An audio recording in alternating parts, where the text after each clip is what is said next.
আমি লেসনে of page optimisation নিয়ে আলোচনা করব। এটি এসইওর জন্য অত্যন্ত গুরুত্বপূর্ণ। তো মূলত অফ পেজ অপটিমাইজেশনের মূল উদ্দেশ্য হচ্ছে যে ওয়েবসাইটের জন্য শক্তিশালী ব্যাকলিঙ্ক তৈরি করা বা ইনকামিং লিঙ্ক তৈরি করা, যেটি কিনা সার্চ ইঞ্জিন অপটিমাইজেশনের জন্য অত্যন্ত গুরুত্বপূর্ণ। তো এই ব্যাকলিঙ্ক মূলত কিভাবে পেতে পারি সেটি আমি কয়েকটা প্রধান ওয়ে এখানে হাইলাইট করেছি, যেগুলো বিস্তারিত আলোচনা আমরা করব। তো এই ব্যাকলিঙ্ক বা ইনকামিং লিঙ্ক আমরা পেতে পারি বিভিন্ন ব্লগে কমেন্টস করার মাধ্যমে, সেকেন্ড সোশ্যাল বুক মার্কিং এর মাধ্যমে, ডিরেক্টরি সাবমিশনের মাধ্যমে, ফোরাম পোস্টিং এর মাধ্যমে, সোশ্যাল নেটওয়ার্কিং এর মাধ্যমে এবং আর্টিকেল সাবমিশনের মাধ্যমে। তো আসুন ব্যাকলিংকে সার্চ ইঞ্জিনের জন্য কতটুকু ইফেক্টিভ হবে সেটি জানার আগে ব্যাকলিং কি সে সম্পর্কে আমি বিস্তারিত আলোচনা পরবর্তী লেসনে করব, কিন্তু তার আগে একটা সাধারণ ধারণা আপনাদের দিই। লক্ষ্য করুন, আমি একটি ওয়েবসাইট ওপেন করেছি, firstwebdesigner.com। ওয়েব ডিজাইন এবং এসইও অনলাইন মানি মেকিং সম্পর্কে ডিসকাশন হয় বা টিউটোরিয়াল আছে এই সাইটে। এই সাইটটির পেজ র্যাঙ্ক 10-6 আমরা দেখতে পাচ্ছি, অ্যালেক্সা 1646। এখানে দেখুন, আমি এখানে এই আর্টিকেলটি একটু পোস্ট দিয়েছি, সে যে 45 বেস্ট সোশ্যাল নিউজ ওয়েবসাইট, এই টপিকসটি উনি দিয়েছে বিভিন্ন বিস্তারিতভাবে। তো নিচে দেখুন, এখানে আপনারা জানেন যে বিভিন্ন ব্লগে কমেন্টস করার অপশন থাকে। তা আমি এখানে একটি কমেন্টস করেছি সোজা নিচের দিকে। এখানে কমেন্টসের ঘরও আছে, কিভাবে কমেন্টস ইফেক্টিভলি কমেন্টস করা যায় এটি পরবর্তী লেসনে আমরা দেখাবো, কিন্তু আমি এখানে ব্যাকলিং এর বিষয়টি বোঝানোর জন্য দেখুন এখানে আমি একটি কমেন্টস করেছি। লক্ষ্য করুন, ফরিদ, এখানে আমি সংক্ষেপে করেছি যে আসাম কালেকশন থ্যাঙ্কস। এবং ফরিদ, আপনারা যদি এই স্ট্যাটাস বারে লক্ষ্য করেন, আমি মাউস ধরছি, লক্ষ্য করুন alheraBD.com কিন্তু শো করছে। অর্থাৎ এখানে ক্লিক করলে, কেউ যদি এখানে ক্লিক করে তাহলে সে alheraBD.com পাঠিয়ে দিবে। তাহলে এর মানে হলো alheraBD.com এর একটি লিঙ্ক এখানে তৈরি করা হয়েছে। এটি মূলত ব্যাকলিঙ্ক বা ইনকামিং লিঙ্ক, অর্থাৎ অন্য ওয়েবসাইটে এই লিঙ্ক সংযোজনের মাধ্যমে ভিজিটর আনা, এটি হচ্ছে মূল মূল মূলত ব্যাকলিঙ্ক। এছাড়া দেখুন, আমি একটি ফোরামে ঢুকেছি এবং ফোরামে আমি একটি পোস্ট দিয়েছি, এবং এই ফোরামের মধ্যেও এখানে আমি একটি পোস্ট দিয়েছি বিজনেস কার্ডের উপরে। তো এই ফোরামে দেখুন একটি লিঙ্ক আমি বিল্ড করেছি, আই ক্যাচিং বিজনেস কার্ড। তো আই ক্যাচিং, এখানে ক্লিক করলে আপনার স্ট্যাটাস বারে লক্ষ্য করবেন যে alheraBD.com, অর্থাৎ এখানে ক্লিক করলে সে alheraBD-তে পাঠিয়ে দিচ্ছে। তো এই alheraBD.com এর জন্য এই সাইটে একটি লিঙ্ক সংযোজন করেছি, যার ফলে সেই ক্লিক করার মাধ্যমে আলহেরাতে চলে যাচ্ছে। তো এইটি হচ্ছে ইনকামিং বা ব্যাকলিঙ্ক। তো এই ব্যাকলিঙ্ক ইফেক্টিভলি কিভাবে করা যায়, লিঙ্ক বিল্ডিং এর কাজগুলো কিভাবে করা যায়, এই বিস্তারিত আমি পরবর্তী লেসনে দেখিয়েছি। তো এখন আসুন যে এটি আসলে অফ পেজ অপটিমাইজেশনের জন্য কতটুকু গুরুত্বপূর্ণ। তো আমরা এই ব্যাকলিঙ্ক তৈরির প্রক্রিয়াটা প্রতিটি সেগমেন্টই দেখিয়েছি বিস্তারিত। তো দেখুন, এটি সার্চ ইঞ্জিনের জন্য কতটুকু ভূমিকা রাখে, আমি সেই বিষয়টি একটু গুরুত্ব আরোপ করছি।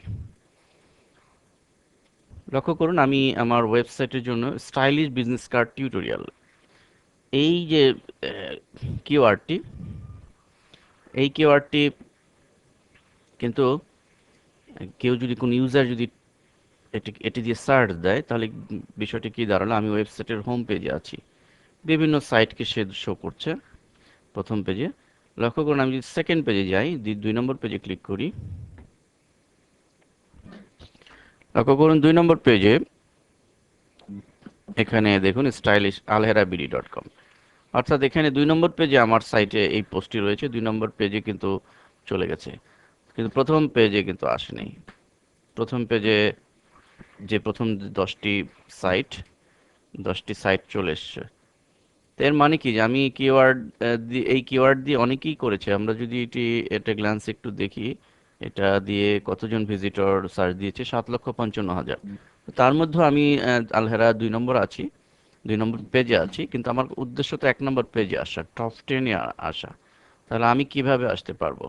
আসলে মূল বিষয় হচ্ছে যে এই কিওয়ার্ড দিয়ে কিন্তু সবাই অন পেজ অপটিমাইজেশনের সিস্টেম তো মোটামুটি একই। সেখানে সবাই অন পেজ অপটিমাইজেশনের যে প্রসিডিওর ইমপ্লিমেন্টেশন সবাই করেছে, সব সাইটগুলোই মোটামুটি করেছে। তো এর মধ্যে থেকে গুগল তাকে কাকে প্রথমে নিয়ে আসবে, এটি হচ্ছে কিন্তু বিবেচ্য বিষয়। তো এইখানেই এই জন্যই মূলত অফ পেজ অপটিমাইজেশনের গুরুত্ব। অর্থাৎ আপনি যত ব্যাকলিঙ্ক ক্রিয়েট করতে পারবেন বিভিন্ন সাইটে, যত বেশি পরিমাণে, তত গুগল আপনাকে ভিজিবল করবে, আপনাকে টপে নিয়ে আসবে। এই হচ্ছে মূল রহস্য।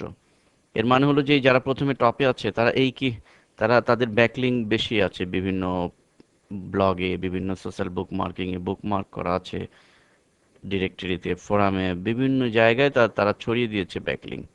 ফলে তারা প্রথম পেজে এসেছে।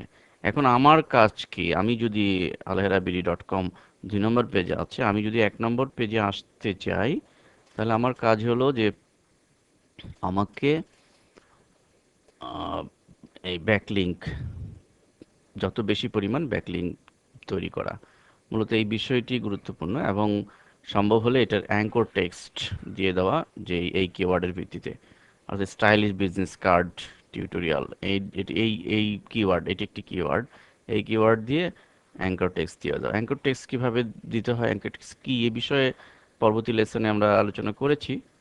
আহ, তবুও আমরা একটু দেখাচ্ছি আপনাদের। দেখুন এই ফোরামে আমি একটা আই ক্যাচিং, এটি কিন্তু একটা অ্যাঙ্কার টেক্সট।